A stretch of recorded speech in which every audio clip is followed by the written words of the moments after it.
Oi, meu nome é Júlia, Oi, meu nome é Pedro e nós somos do JanuCast. um projeto de podcast desenvolvido pela Escola Januário Mantelli Neto, que fica na Vila Cisper, Zona Leste. E é coordenado pelo professor Jefferson, do Laboratório de Educação Digital. E esse projeto tem como intuito trazer conteúdo para a comunidade escolar. A comunidade escolar me refiro aos pais, alunos e os demais interessados.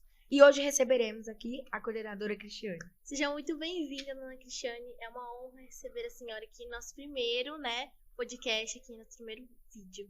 A honra é toda minha. Fiquei muito feliz. Estou, assim, muito lisonjeada de vocês terem me convidado para esse primeiro podcast. Bora lá! Bom, dona Cristiane, que tipo de aluna você era na escola e como era seu desempenho nas atividades? Então, eu era uma aluna muito quieta. Quieta? Apesar de ser uma menina bastante agitada fora da escola e nos horários de intervalo, mas como vocês sabem, eu sou muito novinha, né? Então, quando eu era pequena, a escola, ela era uma escola muito rígida. Então, nós não podíamos, né, ter o tipo de conversa que vocês tinham e nem sair do lugar, né? Porque nós éramos punidos realmente, né? De verdade. Nossa. Então, tínhamos que ser alunos quietos, né? Tinha, sim, outros alunos, mas eu era uma aluna muito comportada, inclusive porque eu tinha muito medo de ter alguma reclamação minha para minha mãe e para o meu pai, né? Então, eu era uma aluna, assim, que fazia tudo. E como era seu desempenho nas atividades? Você se considera uma aluna que era boa, assim? Sim, eu era uma boa aluna. Uma boa aluna? E se eu não fosse também... Teria certas consequências, né? Então... Sim, não, mas eu era uma boa Uma boa aluna e eu aluna? gostava. Eu gostava muito. Você já tirou, tipo, alguma nota ruim, assim? Você ficou, nossa, minha mãe vai me matar. Então, na escola, quando eu estava no ensino fundamental, que não chamava ensino fundamental, chamava primeiro grau. Era diferente, né? Não era como hoje, né? Ensino fundamental. Então, eu fazia parte do ensino do primeiro grau. E também a educação infantil não tinha do jeito que é chamado hoje educação infantil. Então, eu só participei de um ano do prézinho, chamava prézinho, na verdade, não era esse nome, né? Um outro nome. E a gente ficava no ensino do primeiro grau, do primeiro ano ao oitavo, não era até o nono. Não era teu nome? Não. Mas eu tirei uma nota, voltando na pergunta de vocês, eu tirei uma nota muito ruim, inclusive ela foi 0, na faculdade. Nossa, na faculdade? Eu imagino. Na faculdade. Deve ter ficado Quando mal. eu tava da idade de vocês, nunca Não? tirei nenhuma nota ruim. É bom que o histórico escolar já foi, né? Uma coisa boa, né? Sim. Agora, dona Cristiane, eu tenho uma pergunta que... A pergunta que não quer calar, que acho que todos os alunos têm, assim, uma Sim. curiosidadezinha de saber. Se você, por exemplo, aqui na escola acontecem várias coisas, né? Então, tipo assim, uma coisa que você já olhou algum aluno fazendo e falava, nossa, fazia isso na minha adolescência. Ah, sim. Já sim. Conta Muito, aí né? pra Quando o gente. professor tá fora da sala, e a gente levanta, bate papo, brinca. Isso a gente fazia assim, exatamente como vocês. Também quando vocês escondem alguma coisa dos colegas que eles fizeram errado, a gente também fazia isso. Fazia isso? Porque na verdade Parece que vai passando de geração a geração, né? Isso daí. porque na verdade é como se fosse um código de honra entre os colegas, né? Sim. Você, apesar do que, nós não fazíamos coisas tão complicadas como vocês fazem hoje, né? Porque como era mais rígido, menos livre, vamos dizer assim, porque vocês são mais livres, né? Sim. Vocês têm mais direitos de opinar, de questionar, né? De argumentar. E nós não, né? Nós não tínhamos esse direito, né? Haviam vários obstáculos e o primeiro deles era que o aluno tinha que sentar e ouvir o professor e acabou. E eles explicavam direitinho as matérias? Ah, sim, mas é que o método de educar era diferente, né? Hoje o professor, o que ele coloca para vocês é de forma argumentativa. Vocês podem e deveriam, na verdade, dialogar com o professor, Se expressar, né, sobre Se aquilo. expressar. Na minha época, não. Na minha época, você tinha que ouvir o professor e a maioria deles você tinha que decorar. Então, eles passavam as perguntas, você procurava nos livros, né? E aí você fazia as respostas exatamente como o professor queria, ele corrigia e na hora da prova você tinha que decorar. Aí eu tive um professor no 5º ano, porque o 5º ano já era como hoje o ensino fundamental 2 do 6º, antigamente era no 5º. Então era só do 1º ao 4º, depois do 5º ao 8º ano. E hoje não, hoje é a partir do 6º, que é ensino fundamental 2. E aí eu tive um professor de geografia, que ele era um professor, não vamos esquecer nunca, chamado Paulo. E ele entrou e ele foi uma pessoa assim, muito diferente. Ele e uma professora de português. Mas no 6º ano foi esse professor Paulo. E ele queria que nós argumentássemos, né? Então ele dava liberdade para a gente se expressar. Sim. Ele foi um dos primeiros professores que deixavam a gente falar e argumentar. Inclusive o tema, né, que não dá para esquecer, porque como ele foi um professor marcante, né, assim, diferente de todos os outros, ele e um professor chamado Antônio. Só que esse professor chamado Antônio, ele foi do 7º ano, não foi do 5º, né? E esse professor Paulo, ele, na época, era uma matéria que eu não sei se vocês já estudaram ou se vocês já ouviram falar sobre o apartheid. Não, a gente nunca ouvimos falar. Então, o apartheid era, na verdade, a África do Sul. Foi um dos países onde tinha uma segregação. O apartheid é a segregação racial, onde negros e brancos, literalmente, são divididos, onde pisa um, não pisa o outro. E na época, nós estávamos... Nessa época que o Mandela estava mesmo preso, brigando, né? Inclusive ele foi preso por isso na época, para que não houvesse essa segregação racial que era o apartheid. Então, esse professor Paulo, ele veio com esse tema, que na época estava nos jornais, nas revistas e tudo mais, que nós não tínhamos toda essa tecnologia de hoje, né? Sim. Aliás, nós não tínhamos acesso a tecnologia nenhuma. Não existia e nem pensávamos que existisse celular ou qualquer coisa do tipo como hoje aqui. E desde pequena, você já sonhava em seguir essa profissão? Então, engraçado, né? Vocês perguntarem isso. É que, na verdade, na época, para as mulheres... sempre era posto que a profissão, primeiro que a maioria na minha época a gente estudava, mas se casasse tinha que cuidar da casa. Então as profissões, na verdade, das mulheres eram assim, não muito divulgadas. A maior parte das profissões era de professora, porque era uma quantidade muito grande de profissionais mulheres na educação, mas aí isso é uma outra história. E aí sim, a gente brincava em casa de escolinha, eu sou professora. É bem comum, né? E era difícil você conseguir se tornar uma professora naquela época? Então, era mais fácil. Mais fácil? Não, era mais fácil justamente porque a gente tinha um curso técnico chamado magistério, porque hoje para você ser professora, né, você tem que fazer pedagogia. Não tem curso do ensino técnico para a profissão. Mas na minha época eu cheguei a fazer, tinha um curso técnico chamado magistério.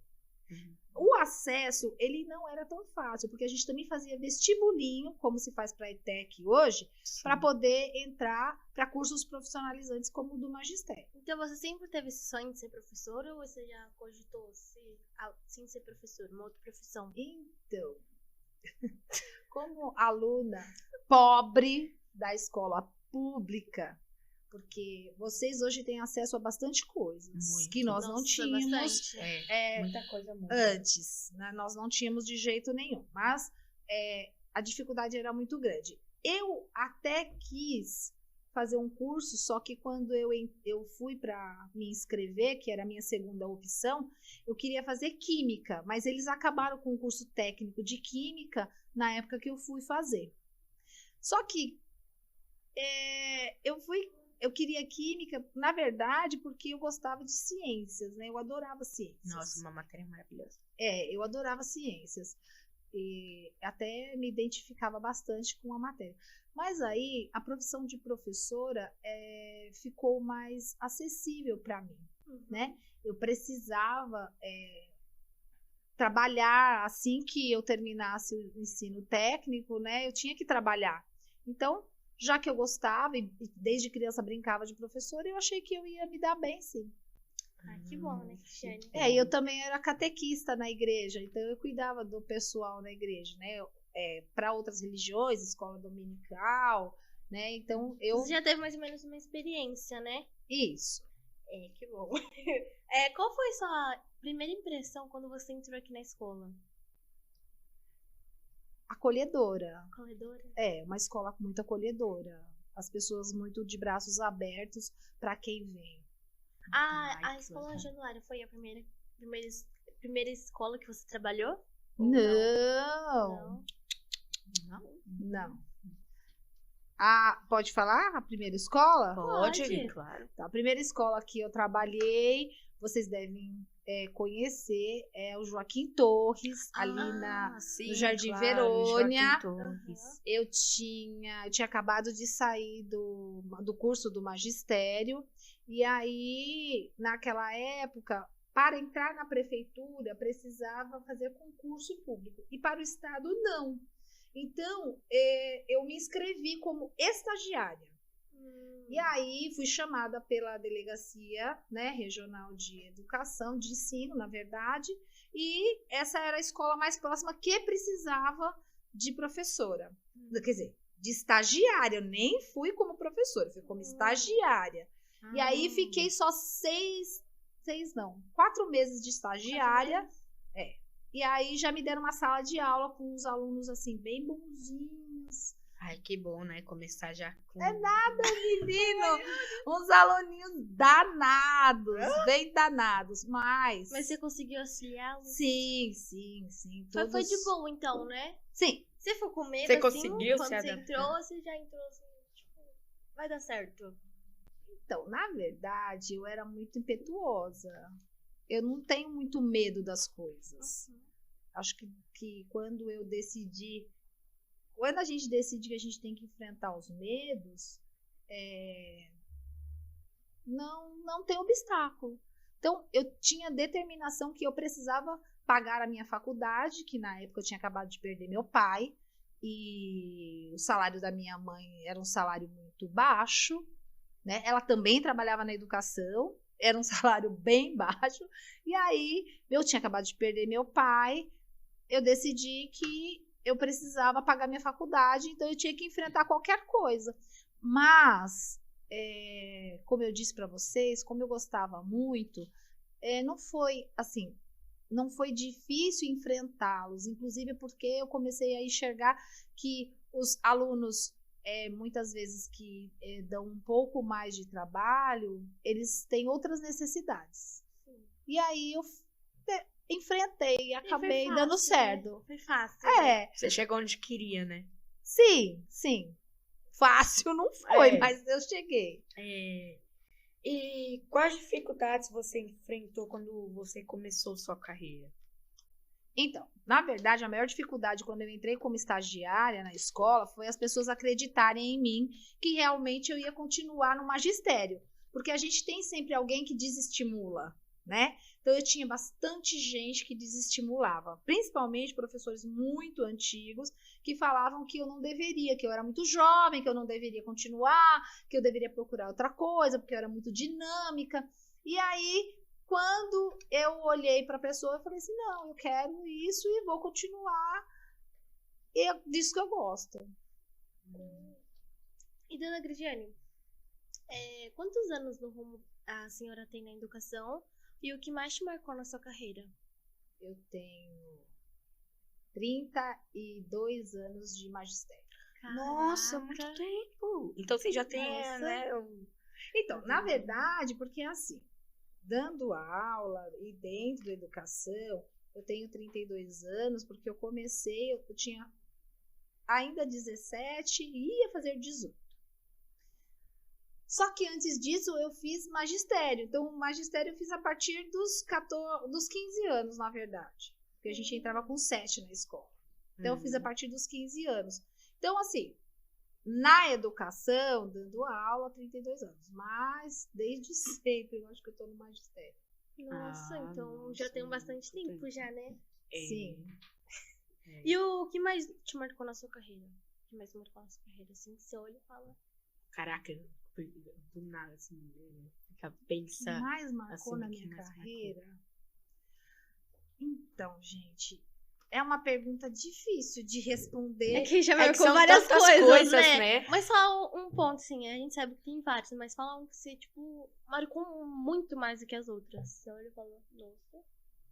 Então, de verdade, o que marcou pra mim foi que quando eu fui prestar o concurso para professora da prefeitura, não foi exatamente uma questão... vou falar duas coisas que foram bem marcantes para mim. Né? Então, eu, quando estava estudando, eu ia para casa da minha irmã a pé, que era lá na Buturuçu, eu moro na Ponte Rasa, eu ia a pé, e no caminho estavam construindo uma escola, que é o Franzolin. E quando eu passava, né, eu falava assim, nossa, já pensou se eu passo na prefeitura e consigo entrar aqui? E aquilo ficou na minha cabeça. Aí prestei o concurso, demorou 4 anos para chamar, né? Pensei até que não ia chamar mais. Aí quando chamaram, para minha surpresa, lá tinha vaga. Nossa. E aí você conseguiu lá? E aí eu consegui lá como... Nossa. Foi a primeira escola que eu entrei Realmente como funcionária... Não, como funcionária da prefeitura. Da Porque do prefeitura? estado Funcionário eu público. já tinha passado Nossa. pelo Januário, pelo Joaquim né? Torres É, junto. e depois por outras escolas, né? Então o Januário foi, tipo, a sua terceira escola? Não, Quarta? não. Ó, Não? na verdade eu passei assim. Passei pelo Joaquim Torres, de lá eu fui para uma escola do estado, lá no centro da cidade, para dar aula para o magistério, né? Então você foi professora no magistério também. Também fui professora do Ai, magistério. que legal. Aí eu trabalhei 1 ano na Sabesp, na área de educação ambiental, mas não como professora, porque eu queria testar como que seria fora da sala de aula e se eu queria mesmo a sala de aula. Depois eu dei aula para o magistério, que eu falei, e aí me chamaram na prefeitura e eu fui pro Joaquim... Oh, meu Deus! Desculpa. Tudo bem. Aí eu fui para o Franzolin. Do Franzolin, eu fiquei no Franzolin 9 anos, e aí eu saí do Franzolin para ser coordenadora pedagógica, e de lá eu fui para uma creche aqui pertinho, que é também no Jardim Verônia, que é a creche SEI Jardim Verônia, agora chama SEI, né? De lá eu passei 4 meses lá e fui para o Itaim Paulista. Então lá no Itaim eu fiquei 15 anos no SEI Jardim Eva. De lá eu vim para o SEI Libanesa, que é aqui mais perto ali do Cangaíba, né? E de lá eu vim aqui para o Januário e daqui eu só saio quando eu me aposentar. Nossa, então demorou bastante tempo pra senhora chegar aqui, né? Fora isso, eu sou professora da EMEI também. Sim, Então a senhora chegou aqui mais ou menos que ano? Em 2018. Em 2018? Isso. 4 anos já, né? Então, tem as experiências. Sim. Bom, quando você começou o início da sua carreira, você imaginava que um dia poderia se tornar coordenadora? Então, na verdade, quando eu entrei como professora, eu almejava ganhar mais, né? Porque quando eu entrei, nós não tínhamos tanta valorização. Aliás, nós somos pouco valorizados ainda. É porque a gente mantém uma luta grande, né, na profissão. Mas quando eu entrei, o professor ganhava muito menos, né? Porque ainda nós não tínhamos tido todo um governo, né? Que não vem ao caso agora, que na época ele realmente pensou no propósito de que o professor, o magistério, precisava ser um pouco mais valorizado. Então, nós tínhamos uma luta muito grande para o Fundeb, né, que é o Fundo de Desenvolvimento da Educação do Brasil. E aí, quando o Fundeb teve realmente toda a sua formação, né, que é uma verba para o desenvolvimento nacional da educação, então nós começamos a ter um pouquinho mais de valorização.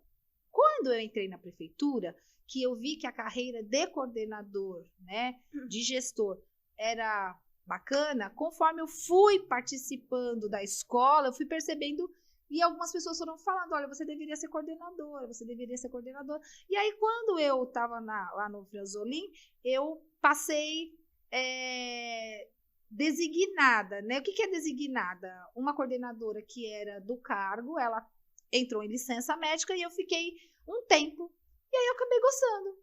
E aí as pessoas foram falando, os meus parceiros de trabalho, falaram, Cris, você se dá bem como coordenadora, eu tentei como diretora, mas foi mais ou menos, né? Não que eu não tenha conseguido dar conta da situação, mas Sim. não foi uma coisa que eu... É que bate uma saudade dos alunos, não bate? Eu Sim. fico imaginando, tipo, ter essa mudança radical.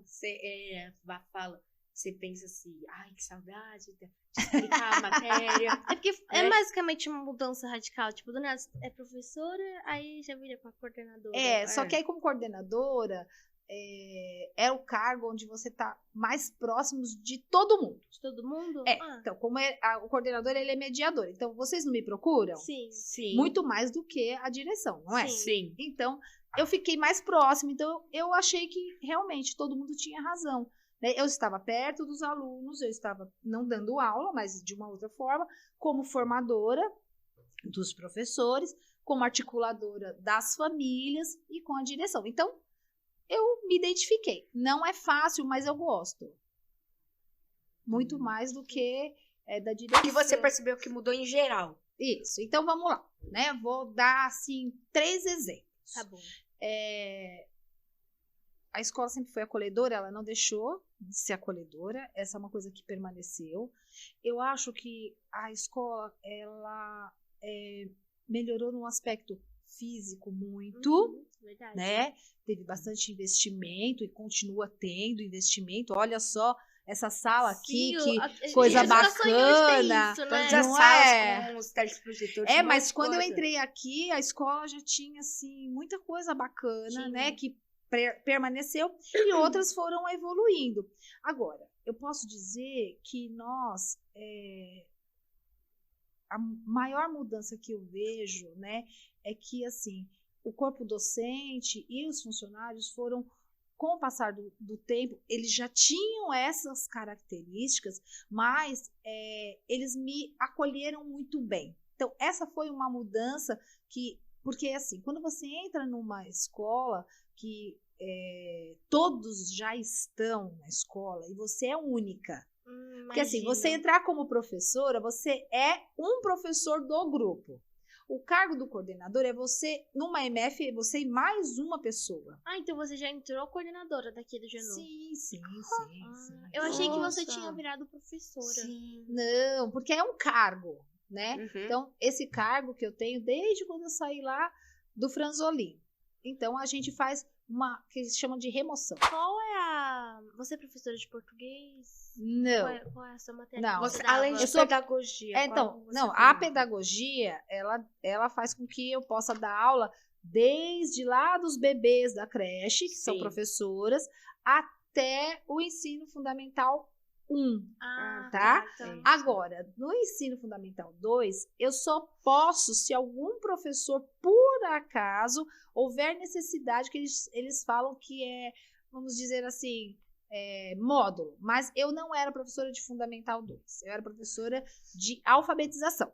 Eu dava aula para primeiro, segundo e terceiro ano.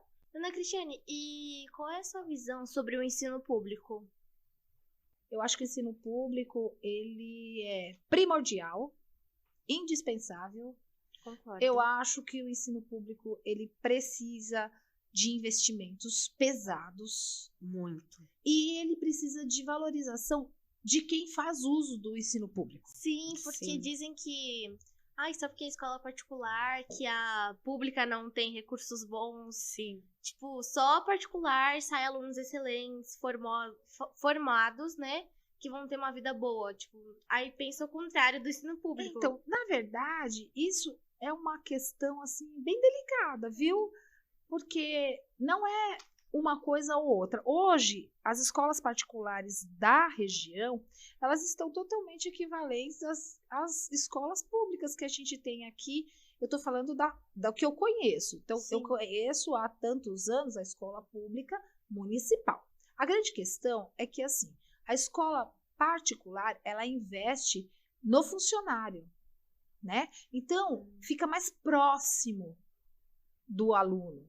Então, fica melhor orientado, fica melhor organizado. No entanto, a escola pública tem excelentes profissionais, excelente corpo docente, pessoas de altas habilidades, muito capacitadas, só que a gente tem uma quantidade de investimento mais baixa, né? Então, assim, a qualidade fica prejudicada. E também, o público que entra dentro da escola pública não acredita na escola pública. Eu mesmo. Então, a escola pública, ela é muito desvalorizada porque vocês não têm noção de que vocês têm as mesmas coisas que muitas escolas particulares têm, né? Sim. Essa é a verdade. E muitas vezes vocês ficam naquela situação de achar que porque é particular e porque é pública, elas são muito distintas. E na região não é isso que acontece. Nós temos excelentes escolas públicas, como a que vocês estudam, né? E outras, muitas aqui da Redondeza, são excelentes, também quanto muitas escolas particulares. Então, não tem que ter isso, tem que valorizar aquilo que onde vocês estão e o que vocês têm. Né? Aliás, vocês têm muito mais coisas que muita escola particular da Redondeza oferece. Né? Sim. O que falta vocês acharem e fazerem, porque quem faz parte do lugar é quem faz com que o ambiente se torne bom. Uhum. Então, quem faz o ambiente é quem participa do ambiente. Sim. E como que é lidar com os alunos?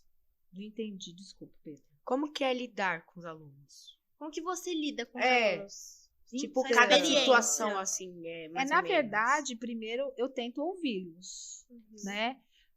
Eu não era assim, tá? Não? Não você era mais assim. rígida?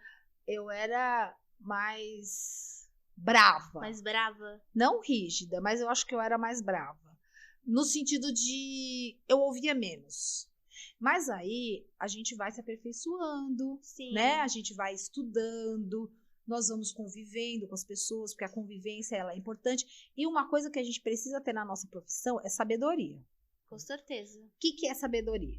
É quando você aprende uma coisa, ela tem que ficar internalizada. Então, quando você faz porque você desconhece, tudo bem. Você até tem justificativa. Mas quando você conhece e vai a fundo, você tem que melhorar. Então, uma coisa que eu fui aprendendo com o passar do tempo, apesar de ser uma pessoa que fala bastante, eu falo muito, eu sou muito falante, eu já fui mais. Já? Eu sou assim também. É bom falar. Isso. Mas eu atropelava, inclusive, as pessoas. Eu nem deixava elas falarem muito, não. Mas, enfim. E aí a gente vai melhorando, né? Então, uma coisa que eu fui aprendendo com o passar do tempo é que quando a gente vai ouvindo as pessoas, a gente também consegue dar respostas melhores, né? Então, ouvir o estudante, na verdade, eu comecei a observar, e foi essa uma das minhas das características do qual a minha profissão foi me auxiliando, é que quando você deixa o estudante falar, ele pode externalizar aquilo que ele de verdade está pensando. E aí, não adianta dizer assim, nossa, eu desci lá e a dona Cristiane não fez nada. Né? Muitos alunos falam isso. Tem um monte de gente que fala isso. Mas, no entanto, a pessoa está se enganando. Porque, na verdade, quando ela vem, ela acha que ela está me enganando. Né? Que eu não fiz nada. Mas quando a gente ouve o outro, a gente também pensa melhor de como a gente vai agir para que aquele assunto que me trouxeram, por mais grave que seja, que providência que eu vou tomar? Sim, então, pensar um pouco, há coisas que acontecem que a gente não precisa, na verdade, fazer na hora. A gente faz posterior àquilo, né? E os estudantes acham que enganam a gente. E eu deixo eles acharem que estão sendo enganados. Que eu estou sendo enganada. Mas a experiência me diz que aquilo que vocês trazem, eu vou refletir sobre, eu vou pesquisar o que nós vamos poder fazer sobre aquele assunto, mesmo que seja grave, né? Eu acho a escola muito acolhedora, eu acho ela bastante essencial pro pessoal. Vocês têm um carinho muito enorme com a gente. Sim. Sim. Então, dona Cristiane, como é exercer 2 cargos ao mesmo tempo e ser mãe ao mesmo tempo? 2 cargos e ser mãe. Muito bem. Não sei. Não sei, gente. Mas afeta muito a ligação entre uma coisa e outra? Sim. Na verdade, muitos anos atrás, eu pensei em sair de um dos cargos, porque eu sou professora de educação infantil, vocês sabem, aqui na EMEI, já há bastante tempo, né? E coordenadora, não é fácil, nenhum dos dois, tá? Sim. E ser mãe. Então, conciliar tudo isso, chegou uma época que eu tava meio em colapso mesmo, né? Tipo, eu vou parar e não vou mais, vou ser só uma coisa. Mas quando eu vi, isso já tinha passado muitos anos e eu perder um cargo e perder o outro. E agora ser mãe, eu fui mãe assim bem jovem, né? Com 36 anos eu fui mãe a primeira vez. Depois aos 42, eu tenho 2 filhas. Então eu ainda tenho uma menina pequena de 7 aninhos, né? Que exige bastante, mas eu sempre fui muito, nesse sentido, a minha cabeça sempre foi assim, bastante organizada, né? Quando eu estava na educação infantil, na escola como professora, eu faço tudo que eu posso lá. Eu não fico transportando uma coisa para outro lugar. Quando eu chego na minha casa à noite, eu procuro me dedicar à minha família. Sim. E procurei, depois que eu tive filhos, organizar a minha vida de uma forma que as instituições pudessem me ajudar. Então, as minhas filhas sempre permaneceram em escola em período integral, né? Então, eu sempre procurei escola que elas pudessem ficar em período integral e que fossem escolas que oferecesse assim, algo bem bacana, positivo. Então, e o meu companheiro de vida, né, que é o meu marido, e ele é a pessoa com quem eu compartilho isso. Então, no horário que é para pegar na escola, para levar, eu levo, na hora que é para pegar, ele pega, e quando não, é a minha irmã ou a minha sobrinha. Então, a gente sempre procurou se organizar da melhor forma, mas não é fácil. A gente abre mão de bastante coisa. A gente imagina. Você ficou, tipo, quando você teve a sua filha, você ficou preocupada de ela não receber a atenção que ela precisava? Então, na verdade, eu acho que a gente, assim, é o jeito como eu penso que a gente precisa ter. Então, eu ficava pensando assim, nossa, de repente, se eu ficar com ela em casa, eu vou estar em casa fazendo as tarefas domésticas. E ela vai estar lá na televisão, ela vai estar no joguinho, e eu não vou estar nem dando tanta atenção assim. Então, o que eu percebi, né? Não adiantava eu ficar pensando se eu estava dando ou não atenção para elas. O que eu tinha que pensar quando eu estivesse com elas, que aquele momento tinha que ser muito qualificado, que tinha que ser uma coisa bem para elas. Então, eu procuro não levar nada daqui no final de semana para minha casa para fazer. É só quando tem alguma coisa assim muito urgente e tudo mais. Então eu procuro não fazer e me dedicar exclusivamente para a minha família. E aí é que tá. O tempo que eu tô com elas é que tem que ser muito bom. Sim, né? Eu tenho que estar de corpo inteiro, tenho que estar dedicada. E aí, eu não tenho isso não, que eu deveria estar. Agora, eu deveria estar mais tempo e trabalhar menos. Isso sim, eu deveria ter trabalhado menos na minha vida, porque eu não indico isso para ninguém. Eu acho que ninguém deveria trabalhar essa quantidade de horas. Mas, enfim, são as opções que a gente faz. São escolhas, né? São as escolhas. E como que foi a experiência de ser diretora de uma escola? Então, na verdade, eu substituí, eu não era diretora, né? Quando eu fiquei... Eu já passei vários concursos para direção, mas como eu nunca gostei muito, né? Mas eu fiquei bastante tempo como diretora, substituindo. Na verdade, foi desafiador. Eu imagino. Muito desafiador, porque fora a questão pedagógica, né, que é o que o coordenador mais faz, o diretor ele tem outras atribuições mais delicadas, né, que fazem parte né, como a vida funcional das pessoas, né? O que é a vida funcional? É assim, horário de entrada, horário de saída, se a pessoa faz ou não alguma coisa errada, né? Então, essas questões, elas são complicadas para o diretor, né? O diretor, ele precisa, se acontecer qualquer coisa no final de semana, ele e as assistentes, né? Que são as pessoas que compartilham ali da direção, eles têm que virem. Então, isso para mim era o mais desafiador. Eu imagino, deve ter sido. Tá? Mas, se eu tivesse que enfrentar... Porque você é forte, você é guerreira. Eu acho que eu sou assim. Tanto tempo assim, né? Passa por vários lugares, né? Então... eu acho que sim. Bom, Dona Cristiane, no começo da pandemia, quais foram as suas preocupações? Então, na verdade, a minha primeira preocupação foi viver. Porque, na verdade, Júlia e Pedro, nós somos pessoas que a gente julga que a gente vai viver eternamente. A gente não acha que a gente pode, a qualquer momento, não estar mais aqui. Verdade. A gente sempre acha que a nossa vida ela é eterna, né? Uhum. Então, foi assim, um pânico, né? Pra todos, A pandemia foi um pânico, porque, além de tudo, né, eu tenho algumas limitações de saúde, né? E aí eu fiquei muito preocupada, principalmente quando a gente é mãe, a gente se preocupa que os filhos não fiquem só. Né? Sim. Então, preservar a vida foi a primeira preocupação. Porque o restante, a gente foi vivendo, né? Mas nós não achávamos que seria tanto tempo. Sim. Né?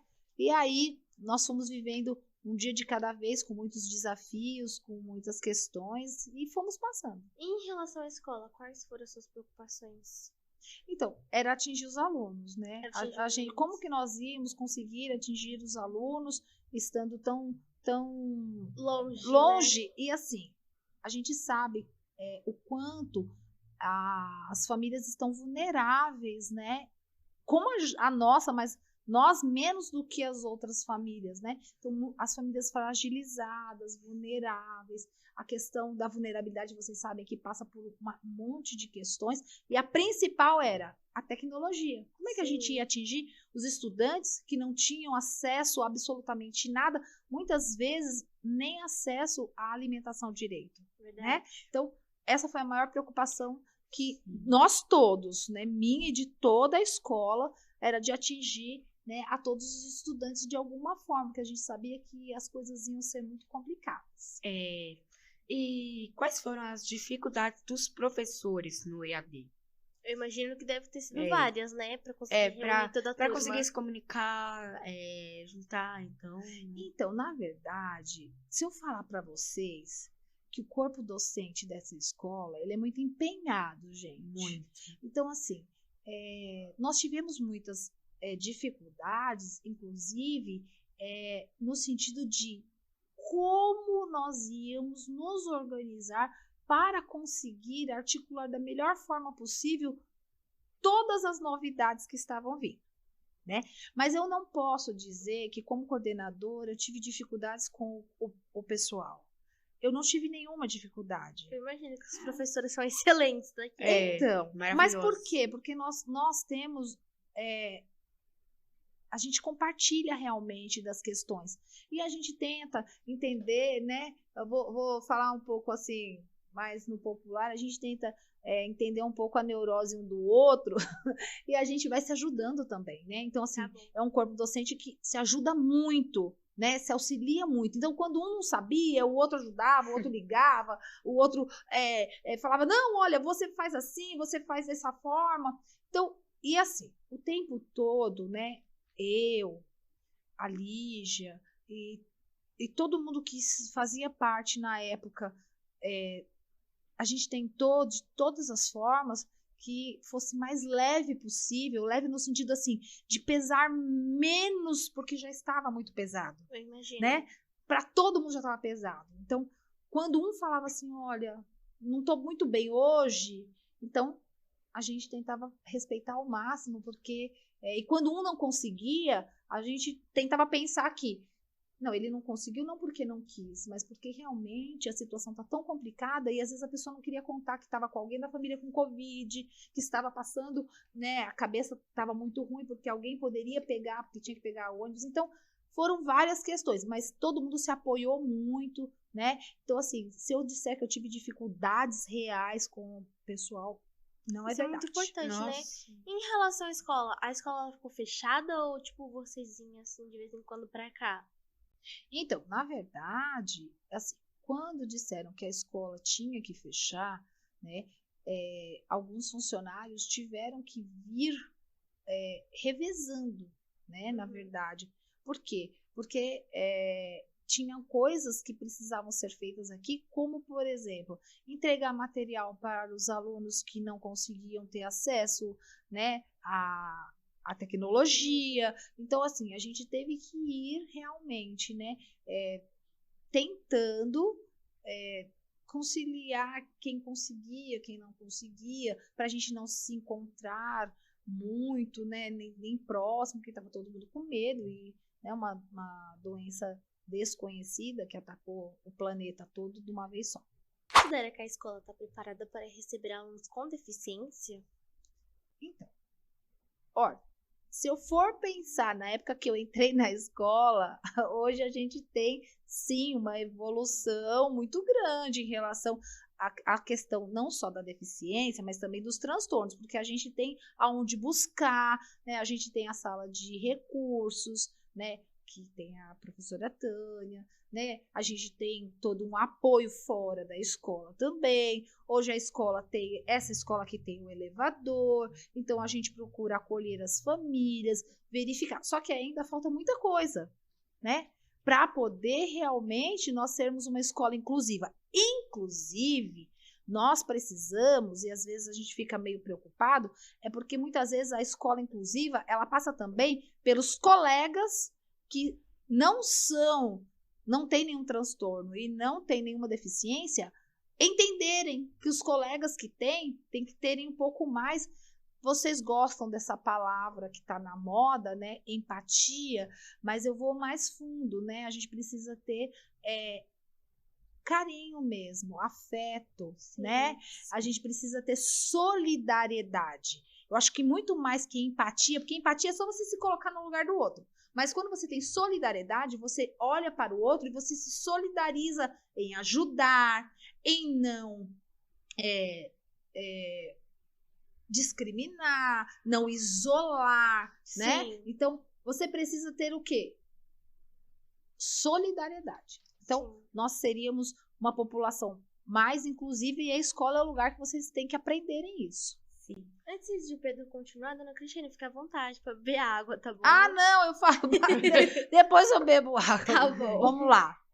Como você descreveria nossa escola em 3 palavras? Descreveria.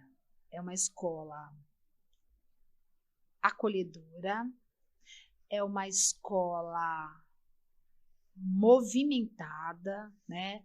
Eu acho ela uma escola viva. Então, essa escola aqui é uma escola animada, né? Ela é acolhedora, ela é inovadora e ela é uma escola viva. Aqui tem muito projeto, aqui vocês participam de muitas coisas, fora os projetos, assim, ditos, né, que vocês veem fora no contraturno, tem os projetos dos professores. Então, vocês se movimentam bastante. Então, é uma escola muito dinâmica. É isso que eu enxergo dessa escola. Dona Cristiane, o que você sabe sobre a história da escola? Tanto da escola e tanto em torno, né? Eu tô rindo porque, na verdade, o que eu sei da escola é assim. Quando eu trabalhava, não trabalhava aqui, né? Eu já trabalhava na EMEI. Porque eu entrei no Franzolin e 3 meses depois eu entrei aqui na EMEI, né? Eu tenho 26 anos de EMEI aqui do lado. E aqui tudo não tinha nada, né? A escola não tinha nada, era terrão até chegar aqui. E aqui no final, onde está a escola, era o campo dos 11 garotos, né? Só que não tinha ainda não tinha toda essa formação que tem do campo, né? Mas tudo bem. E também não tinha nenhuma casa aqui no entorno. Que era um lago, né? Na verdade, a história do lago aqui é uma história um pouco mais longa, né? Se nós formos contar. Então, a EMEI e esse terreno todo, né? Era uma lagoa. E aí, quando aconteceram vários acidentes aqui, até que um último acidente foi investigado e descobriu-se que algumas fábricas próximas, né? Que eu não sei quais exatamente, né? Parece que é uma que tinha bem distante daqui, tirava água e tudo mais, e que essa água que era tirada do lago, ela acabava sugando as pessoas que nadavam no lago e não conseguiam sair, né? E acabavam se afogando. Por conta disso, um jornalista, né, de um jornal do Diário Popular na época, chamava Diário Popular, mas ele também escrevia para a Gazeta Penhense, que era um jornal de bairro, né, que os bairros não eram tão grandes, não tinham tantas divisões assim de bairro, eram poucos os bairros. Enfim, né, e aí ele fez toda uma campanha junto com várias pessoas, né, inclusive vários vereadores da época, e conseguiram que o prefeito na época, que era o Mário Covas, aterrasse aqui, né? E fizesse uma EMEI. Tanto que a EMEI aqui, ela é bem antiga, ela é de 1982. Mais antiga que o Januário? Muito, porque o Januário tem 20 e poucos anos. Tem 24 anos, eu acho que tem o Januário. E nós, na verdade, fizemos um abaixo-assinado para ter o Januário, porque tinham poucas escolas de 1º ao 9º ano, e nós precisávamos que as crianças fossem para algum lugar, porque estavam começando a construir os prédios, né? Porque não tinha nem prédio aqui. Então, quando começou a construir os conjuntos habitacionais, precisava de escola. Então, nós fizemos abaixo-assinado para poder ter o Januário. E o Januário era uma escola de latinha. A gente isso, que a gente fala latinha, mas é porque era um container grande, né? Que eles fizeram assim, a toque de caixa, vamos dizer assim, muito rápido para poder colocar as crianças dentro. E depois, né, que foi construído aqui o prédio da forma como vocês estão vendo hoje. Caraca. Nossa, é uma história bem bacana, né, de se ouvir. Isso. E quais são as suas expectativas para o futuro da educação na cidade de São Paulo? Olha, Pedro, eu espero que a gente consiga que a escola pública ela seja valorizada por todos. Sim. Todos. Porque, assim, a escola pública ela é feita de vocês. Ela é feita das famílias de vocês, né? A escola pública, ela tem que ser vista. E se vocês não valorizam o profissional que acolhe vocês, se vocês não valorizam o espaço que vocês têm, a cadeira que vocês usam, isso aqui acaba. Sim.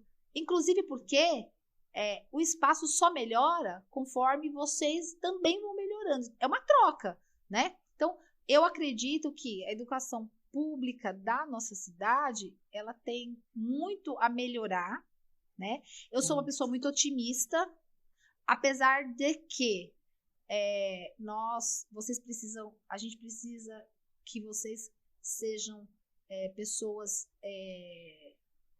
lutadoras dos direitos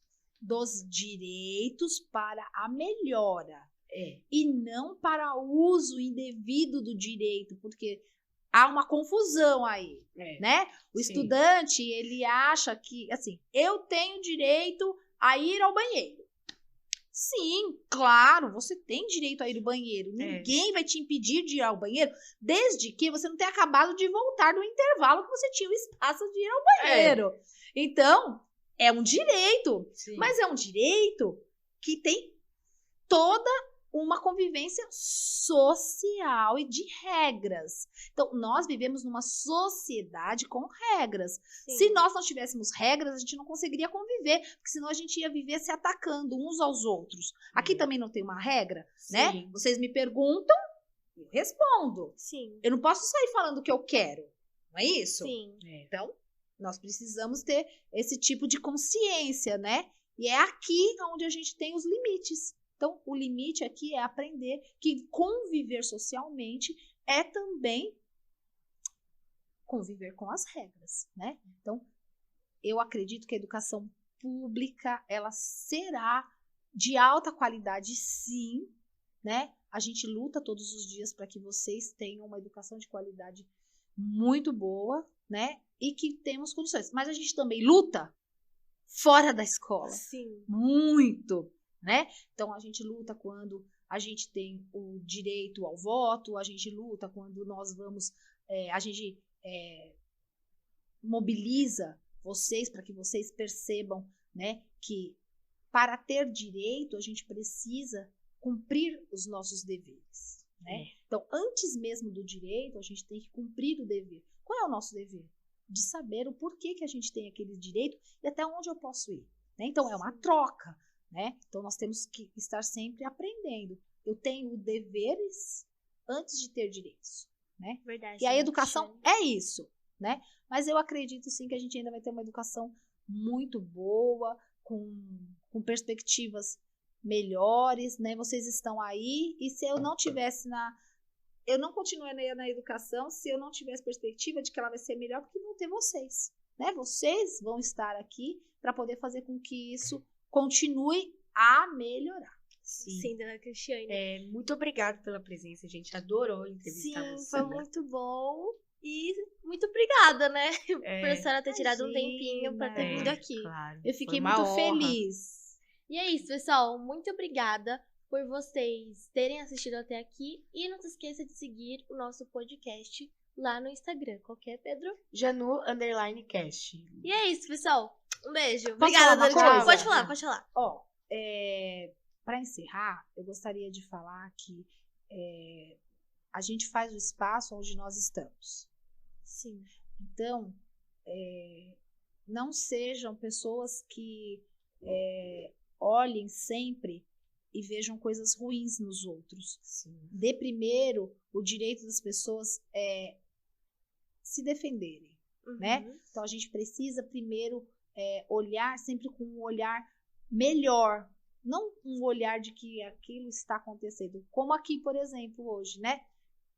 Eu achei assim o máximo, tá com todos esses equipamentos aqui, né? Eu tenho que agradecer vocês. A gente que agradece. A gente quer agradecer o professor pela oportunidade, o professor Jefferson, né? A direção que ofereceu tudo isso aqui, e o projeto muito bacana, né? Eu espero que continue, né? Que ele seja assim, aqui tenha realmente, a gente consiga fazer um estúdio, né? Proporcionar assim, bacana. né? Que tenha continuidade, que a gente possa, inclusive com o passar do tempo,